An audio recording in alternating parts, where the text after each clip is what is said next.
Coucou mes ludopates préférés, bonjour sur cette série des vidéos pour les jeux qui vont sortir pour le Salon d'Essen 2025. Salon d'Essen qui a lieu cette année au mois d'octobre comme d'habitude dans une ville près de Düsseldorf et qui est l'un des plus grands salons de jeux de société au monde. Comme chaque année nous nous y rendons et puis cet été nous faisons des petites previews des jeux qui pourraient nous intéresser et qu'on pourrait potentiellement aller acheter à Essen. Et ce coup-ci, un jeu a attiré mon attention, c'est Aquaria. Alors, Aquaria, c'est un jeu qui a été déjà annoncé depuis un certain temps. Parce que il est chez un éditeur qui s'appelle Delicious Game, qui est un éditeur quand même qui est relativement suivi, et puis aussi par son auteur qui est Thomas Solek, qui a fait quand même des assez bons jeux dernièrement. Quand le jeu avait été annoncé, et que la couverture avait été annoncée, je vous cache pas que j'avais un peu détourné mon attention dessus, parce que j'ai aucune affinité avec les aquariums, et le thème ne me parle pas plus que ça. Mais bon, la règle est sortie il y a à peu près un mois de ça, et je l'ai lu, et finalement je pense qu'il y a quelque chose qui peut titiller. Alors, Aquaria donc, c'est un jeu de ces Delicious Game. Delicious Game, vous les connaissez peut-être, parce qu'ils ont fait pas mal de jeux, et en voici une liste. Ce sont des jeux généralement qui ont été faits, je crois tous pour la plupart, par Vladimir Suchi, ou Sushi selon votre prononciation. C'est des jeux voilà, qui ont eu la plupart un certain succès. On a joué quasiment à tous, je crois, sauf à Évacuation et à Monster Baby Rescue. Les jeux nous ont généralement parfois plu, parfois moins plu, il y a eu quand même quelques flops. Donc c'est un peu les montagnes russes. Donc ça nous titille toujours un jeu de chez Delicious Game, surtout que là c'est un jeu de chez Delicious Game, mais qui n'est pas fait par Vladimir Suchi. Et c'est l'auteur, qui est Thomas Solek, qui lui a sorti plein de jeux l'année dernière, et notamment Seti, qu'on a critiqué sur cette chaîne évidemment. Vous savez ce qu'on en pense, ou si vous ne savez pas, vous pouvez aller voir la vidéo, mais c'est un jeu voilà, qui n'est pas parfait, mais qui a quand même été très marquant pour l'année, qui nous a énormément plu, qui nous a donné énormément de plaisir. D'ailleurs, on y a encore rejoué 2 fois cet été, et c'est toujours un plaisir d'y rejouer, parce que le jeu est tendu, et on essaye quand même de se dépatouiller, et c'est ça qui est vraiment satisfaisant dans ce jeu. Après, il a fait d'autres jeux l'année dernière, notamment Galileo Galilei, dont on a fait aussi une critique sur la chaîne, qui était un jeu quand même un cran en dessous par rapport à Seti, notamment en termes de règles et en termes de complexité, on va dire, qui était un peu plus convenu, même s'il avait une mécanique relativement intéressante, qui était la gestion de ses pénitents, qui était une contrainte assez forte au début, mais qui finalement, au fil des parties, vous arrivez un peu à vous dépatouiller et à même à faire que ça puisse devenir une grosse source de points de victoire. Mais le jeu ne nous avait pas forcément plus transcendé que ça, c'était pas un mauvais jeu pour autant, mais voilà, on n'a pas vraiment donné suite derrière. Et donc, il avait fait aussi un 3e jeu l'année dernière qui était Tea Garden, je ne vais pas en parler parce que nous on n'y a pas joué, et voilà, le thème sur le thème me hypait moins, donc c'est un jeu qu'on n'est pas allé chercher. Et il revient maintenant avec Aquaria, et Aquaria, un thème d'aquarium, comme vous pouvez vous en douter. Et le thème va être plutôt assez bien rendu parce que c'est un jeu de tableau avec une légère interaction, on verra quand même entre les joueurs, mais c'est un jeu de tableau dans lequel évidemment vous allez construire votre aquarium. Le point qui est important, voilà, on va voir tout de suite sur le matériel, vous le voyez, c'est le plateau de joueurs. C'est quand même là-dessus que va se passer pas mal des choses. Là-dessus, c'est relativement convenu, enfin presque. Donc vous avez un réservoir qui va représenter votre aquarium. Là-dessus, vous allez poser des cartes qui sont des cartes poissons ou des cartes végétaux que vous allez pouvoir agencer sur cette grille de 4 lignes, 4 colonnes. Vous avez sur la gauche, vous avez le filtre de votre aquarium, vous voyez, qui projette des petites bulles dans votre tank. Sur la partie basse du filtre, vous avez des filtres en laine que vous allez devoir placer pour activer votre filtre. Et en haut du filtre, vous avez des tuiles bonus qui vont justement, une fois que votre filtre va être rempli, de pouvoir les déclencher les bonus qui vont avec. Voilà, c'est une petite mécanique, je reviendrai dessus derrière. Et vous avez ensuite, au bout de chaque colonne et au bout de chaque ligne de votre aquarium, des petits putters, des putters comme sur une table de DJ, qui vous permettent alors dans le thème du jeu, et c'est là où par contre c'est un peu plaqué, on va dire, c'est pour régler la flore, la microflore de votre aquarium, voilà, qui va correspondre à une couleur, et en effet, on va vous demander à chaque fois que ces putters soient dirigés vers la bonne couleur, et ça peut vous donner les bonus qui vont être associés justement à chaque putter, on les voit sur les côtés. Et enfin, sur ce plateau personnel, vous avez en bas à droite toutes les petites actions gratuites qui sont autorisées pendant le jeu. Donc on va y revenir, mais c'est à peu près les transferts de ressources qui peuvent exister. On va regarder d'ailleurs sur la règle très rapidement le matériel du jeu. Je vais vous le retrouver, voilà. Ce qui est important, voilà, c'est les filtres dont je vous ai parlé tout à l'heure, les bonus de filtres qui arrivent. Vous avez vu que vous allez avoir les petits putters, vous allez avoir aussi des autocollants qu'il va falloir mettre sur votre putter et des rivets à utiliser pour faire les roues qu'on va voir un peu plus tard. Donc les ressources du jeu, c'est des tuiles perles qui sont juste là. Vous avez les cartes aquarium. Et on va avoir une autre source de jeu qui est l'oxygène qui est sur ce token qui est marqué avec le petit rond bleu, le plus 1 ou le plus 3. Ça va vous donner de l'oxygène. Et enfin, les ressources de nourriture, c'est cette icône-là qui est tricolore, pardon, et qui correspond aux 3 nourritures du jeu qui se trouvent sur ces tokens ici. Voilà. Donc, voilà ce que les actions gratuites peuvent faire ici. Donc, par exemple, ici, une perle vous permet de récupérer une carte poisson. Une perle peut se transformer en nourriture. 2 nourritures peuvent se transformer en une nourriture. Et enfin, avec 1 d'oxygène, on peut rafraîchir la rivière de poissons. Voilà. L'autre matériel du jeu qui va évidemment être important, c'est les cartes. Donc, vous avez vu que vous allez devoir mettre des cartes dans votre aquarium. Vous avez 4 types de cartes qui apparaissent sur cet écran. C'est les 4 qui existent dans le jeu. Vous avez les végétaux, vous avez les anémones, vous avez les poissons clowns et vous avez les bancs de poissons. Comment se lisent ces différentes cartes? On va revenir sur la règle pour cela, parce que ça va être un peu plus simple de regarder. Relativement de façon simple, vous avez un coût, qui est le coût ici en oxygène, avec une possibilité de discount que je vais expliquer juste derrière. Vous avez un bonus de pause ici, et vous avez des bonus à récupérer potentiellement. Sachant que le bonus de pause, vous allez voir, c'est justement lié aux putters de microflore qui sont dans la ligne et dans la colonne, que vous allez pouvoir justement tourner. Vous avez ensuite, dans une phase de nourriture qui va arriver un peu plus tard, la nourriture dont il a besoin, et une fois que vous l'aurez nourri, vous allez potentiellement gagner les points de victoire qui vont avec. Voilà. Les cartes, donc, il y a ce petit discount ici. Donc, généralement, les poissons clowns aiment bien être à côté des anémones. Et pour cela, à chaque fois que vous allez placer une carte poisson à côté d'une anémone, vous allez potentiellement avoir 1 à moins à payer. C'est-à-dire, par exemple, si j'ai une anémone dans mon aquarium et que je place à côté ce poisson clown, il me coûtera 1 de moins parce que j'ai une anémone à côté. Donc, évidemment, si vous arrivez à mettre 4 anémones adjacentes et que vous placez un poisson en plein milieu, potentiellement, vous allez avoir un discount de 4. Bon.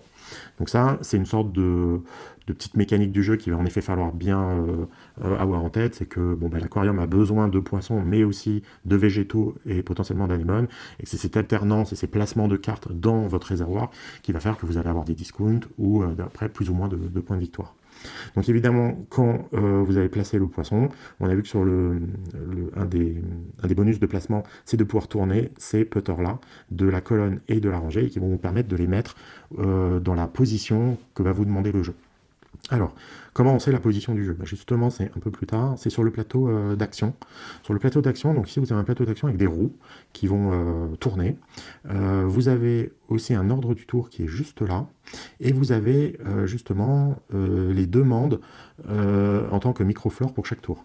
Donc en fait, le jeu va se jouer en 4 tours. Les 4 tours, ça correspond à ces 4 tokens. Et à chaque fin de manche, on va vous demander une couleur de microflore particulière. Donc là, par exemple, sur la première manche, c'est rouge, ensuite c'est vert, ensuite c'est jaune, ensuite c'est bleu. On va forcément faire les 4 couleurs. Évidemment, plus vous arrivez à mettre avec vos putters sur les bonnes couleurs en fin de manche, plus ça va déclencher tous les bonus qui sont associés à chaque putter. Donc ça, c'est un des points qui est assez important. Et en plus, cette particularité de pouvoir avoir la bonne couleur en face du bon putter, c'est aussi ce qui va déterminer l'ordre du tour. Alors, je pense que c'est plutôt dans le sens où celui qui a eu le moins de bonus va pouvoir être premier joueur, et ainsi de suite. Et voilà, donc c'est à la fois un compte tour, c'est à la fois une sorte de contrainte qu'on vous demande de faire pour avoir des bonus, et c'est ce qui va aussi déterminer l'ordre du tour un peu plus loin. Voilà. Ici on a des actions, je vais y revenir un peu plus tard. Et vous avez aussi un autre plateau principal, qui est ici, oui, on ne voit pas très bien, c'est celui de la règle, qui correspond principalement donc, à la piste de score. En dessous, vous avez, sur la partie centrale, vous avez l'encyclopédie des aquariums ou du poisson. Donc c'est une sorte d'arbre de connaissances que vous allez parcourir. C'est des pistes multi-chemins. Le but du jeu est évidemment d'arriver tout en haut, parce que ça va vous permettre de gagner des points de victoire. Évidemment, il y a une course sur cet arbre de connaissances, parce que vous allez avoir des tokens à récupérer sur chacun des chemins. Premier arrivé récupère le token peut s'utiliser à n'importe quel moment dans la partie, ce sont des bonus. Potentiellement, si vous ne les utilisez pas, ça peut mettre des points de victoire à la fin. Et évidemment, être tout en haut de l'arbre de connaissances vous fera gagner aussi des points de fin de partie. Plein de petits bonus. Vous avez à gauche une des autres sources du jeu, c'est l'oxygène. Donc là, vous avez une jauge d'oxygène sur laquelle vous allez être. À chaque fois que vous allez donc poser des poissons ou poser certains végétaux, vous allez consommer de l'oxygène. L'oxygène peut vous apporter des points pendant la partie et même en fin de partie. On les voit ici avec les petites étoiles bleues, mais aussi peut vous faire perdre des points si vous êtes trop bas en oxygène. Donc là aussi, c'est une ressource qu'il faut bien monitorer et qui peut avoir son importance. C'est quand même une ressource importante parce que c'est ce qui vous permet de poser les cartes. Et vous avez enfin sur la droite la piste, on va dire, du magasin de poissons. C'est une piste relativement courte, vous voyez, où il y a juste 4 étapes. Mais les montées peuvent vous faire gagner évidemment les bonus du haut et sous certaines conditions, un des 2 bonus du bas.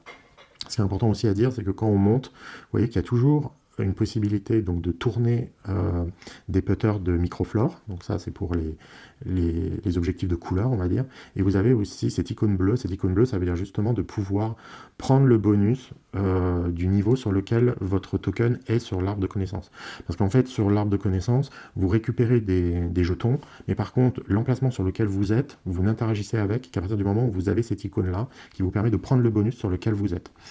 Et donc ce bonus-là, vous pouvez le récupérer notamment sur cette piste, mais vous pouvez aussi l'avoir sur d'autres bonus ou sur des cartes. Voilà. Donc ça, voilà, c'est un peu tout le jeu. Donc vous voyez le matériel à peu près comment ça va se dispatcher. Et ensuite, vous allez faire des actions en réalité. Et les actions, comme on l'a vu, elles se font sur ce plateau-là. Donc là, vous avez une sorte d'ouvrier qui correspond au dé que vous voyez ici. Le dé, en fait, a 4 positions, il a 4 chiffres, parce que à chaque manche, vous allez pouvoir utiliser ce dé 4 fois. Évidemment, sur la première manche et sur la première action, vous allez pouvoir placer votre dé où vous voulez. Vous allez sur un disque et vous allez pouvoir faire l'action. Alors les actions, je vais vous les décrire vraiment très rapidement, mais en gros, il y a ici une action à 3 emplacements qui permet de monter sur l'arbre de connaissances. Donc on peut avancer d'une fois de façon gratuite, on peut avancer 2 fois si on paye une perle, et on peut avancer 3 fois si on paye 2 perles. Toutes les cases actions fonctionnent de la même façon. Il y a toujours une action, on va dire, gratuite, et après il y a des actions, si vous avez des perles, qui peuvent être bien meilleures. Donc ça, c'est relativement simple. Vous avez une autre roue d'action qui permet de gagner de l'oxygène, voilà, ici, et vous pouvez en gagner aussi beaucoup d'oxygène et des points de victoire si vous payez 2 perles. Ici, vous avez possibilité de jouer des cartes. Ici, vous avez possibilité de monter sur la piste des magasins de poissons. Et ici, je ne sais plus, mais je crois que ça va pouvoir jouer des cartes ou quelque chose comme ça. Bref, en gros, ça vous permet de monter, d'interagir avec toutes les positions que je vous ai montrées tout à l'heure. Et enfin, vous avez une position centrale qui est au milieu, qui, elle, n'est pas une roue, qui est vraiment une action fixe. Pareil, avec possibilité en fait de faire toutes les actions de façon gratuite, et puis de faire d'autres actions en payant une perle. Bon. Ce qu'il faut savoir, c'est qu'une fois que vous êtes placé sur ce plateau, vous allez devoir vous déplacer à chaque tour. Vous ne pouvez pas faire 2 fois la même action. Et à chaque fois que vous allez vous déplacer sur une case d'action, vous voyez que la roue a une flèche qui pointe sur une sorte de tuile bonus. Et bien à chaque fois que vous arrivez sur une tuile, vous allez déplacer de 1, vous allez tourner la roue d'action pour arriver sur un bonus différent. Évidemment, les bonus sont de moins en moins bien. C'est-à-dire le premier qui vient faire l'action, là par exemple, il peut gagner une perle ou une tuile de filtre. On voit que si on tourne encore d'un cran, là on n'a plus le choix, c'est juste une tuile de filtre. Si on tourne encore une fois, on gagne une ressource de nourriture. Voilà. Donc vous voyez que les bonus sont de mieux en mieux au début, mais après plus les gens sont venus sur l'action, plus la roue tourne jusqu'au moment où elle arrive au bout, et au bout, elle ne bouge plus et elle reste sur ce bonus-là qui est de tourner une fois un putter de microflore. Donc vraiment, voilà, il va y avoir une sorte d'analyse de ce que font les autres joueurs et sur quelles actions ils vont, et est-ce qu'il n'y a pas certaines actions qui ont quand même des meilleurs bonus. Voilà. Et pour gagner ce bonus, il y a quand même une condition, parce qu'évidemment, comment toucher ce bonus? Il faut se déplacer de façon adjacente. Ça veut dire que là, par exemple, le joueur rouge, s'il veut aller sur cette action pour toucher éventuellement le bonus, il va venir d'ici. Comme il est allé sur une tuile adjacente, il va déplacer la roue et il va gagner le bonus. Pareil s'il allait sur la partie verte. Là, évidemment, vous comprenez que l'action qui est au milieu, qui est un peu une action moins forte que toutes les autres, c'est une action qui est centrale et qui est adjacente à toutes les autres. Donc théoriquement, quand vous venez du milieu, vous allez pouvoir vous placer sur n'importe quel disque et récupérer un bonus, quoi qu'il arrive. Voilà. Mais le jeu, évidemment, vous incite à aller de façon adjacente. Ce n'est en aucun cas une obligation, mais seulement si vous partez à l'autre bout du plateau, vous ne toucherez pas le bonus, et malgré ça, la roue va quand même tourner, donc l'action devient de moins en moins bien. Voilà. Voilà, vous allez faire ça 4 fois, puisque le dé a 4 faces. À chaque fois que vous faites une action, vous allez incrémenter le dé de 1. Et une fois que tout le monde a fait ces 4 actions, et ben, c'est la fin de la manche. Il va y avoir une sorte de phase de maintenance. On va regarder si vous avez atteint les bons putters sur les microflores. Si vous avez les bons putters, vous allez gagner des bonus. Et puis on va redéterminer un ordre du tour, et c'est reparti. Et on fait ça 4 fois, et à la fin, on va scorer. Le scoring, il est relativement... Alors, c'est pas une salade de points, hein, mais il y a pas mal de petites choses. Il est expliqué, alors je vais aller en toute fin de règle, il est expliqué sur une aide de jeu, parce que c'est presque la seule chose dont on a besoin. Je vous le montre, qui est ici, et vous regarderez du coup qu'il y a 2 types de scoring. Bon, il y a très peu de différence entre le basique et le avancé. Ici, il y a juste, voilà, ce qui est rajouté, c'est les couleurs de végétaux qui sont différents, les nombres de cartes qui sont différentes de façon adjacente, et ça va vous faire des groupes de points supplémentaires. Mais sinon, tout l'autre scoring est équivalent à celui du basique. Donc vous voyez qu'à la fin, les ressources qui vous restent en main, ou l'oxygène, vous allez pouvoir le rescorer, vous allez gagner évidemment les points de victoire si vous êtes arrivé en haut de la piste de connaissance. 3 ressources vous donneront 1 point. Si vous avez des bancs de poissons, ils vont vous donner des points. Si vous avez réussi à faire des lignes et des colonnes, chaque ligne et chaque colonne fera 3 points. Vous avez des points sur les jetons que vous n'avez pas utilisés, s'il vous en reste à la fin. Il va y avoir les cartes objectifs, les cartes poissons de scoring, ça je vais vous le montrer d'ailleurs. On va remonter un tout petit peu. Il y a 6 poissons qui sont des poissons lions, une sorte de lionfish comme ils disent dans le jeu. On va essayer de les retrouver, voilà, qui sont là, qui eux sont des poissons complètement qui font que des points de fin de manche, avec des conditions particulières, donc on voit. Ces poissons-là, ils sont mis visibles de tous les joueurs sur le bord du plateau. On va regarder, voilà, ils sont là, il y en a 6. Donc là, c'est une partie à 3 joueurs. Vous pouvez en avoir maximum 2. Il y a différentes façons d'aller les récupérer. De mémoire, il y en a une ici sur le filtre. Quand vous allez pouvoir placer un jeton token à ce niveau-là, vous allez récupérer une première carte de scoring.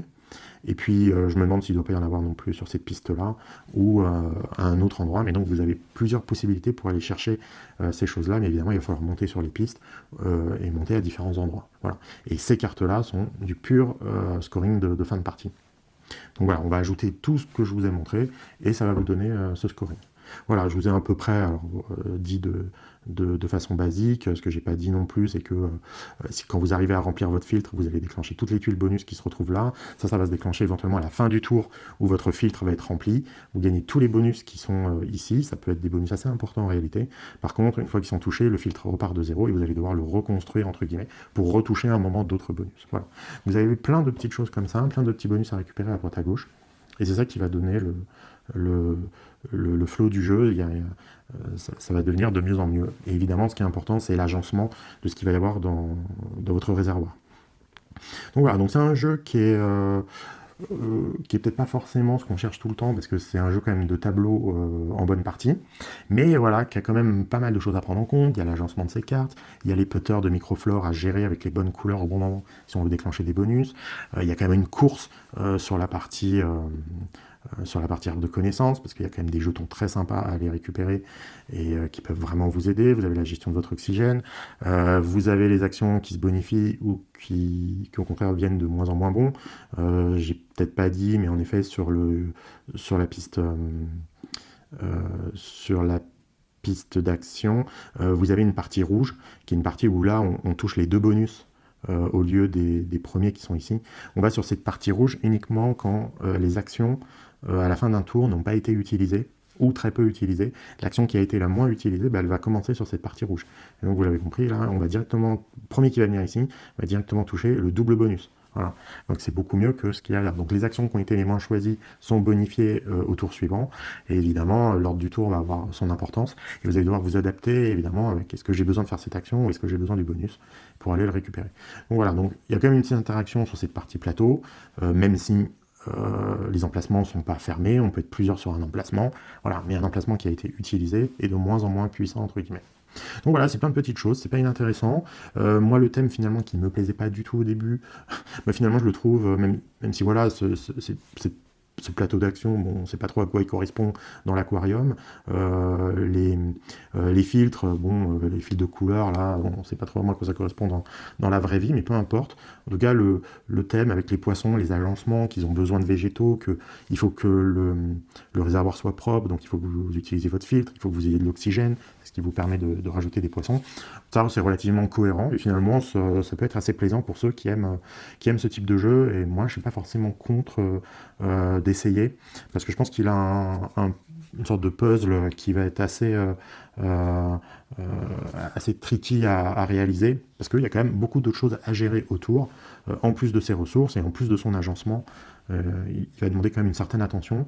Il est quand même un peu en dessous de ce que je disais de Seti. Je pense que voilà, 4 manches, 4 tours, ça devrait aller assez vite, même s'ils mettent à 4 joueurs, je crois, 120 minutes. Donc peut-être que ça s'allonge parce qu'il y a peut-être beaucoup d'effets combos, j'en sais rien. Mais en tout cas, on a l'impression que c'est un jeu de taille moyenne, un peu élevé certes, mais pas aussi compliqué que certains.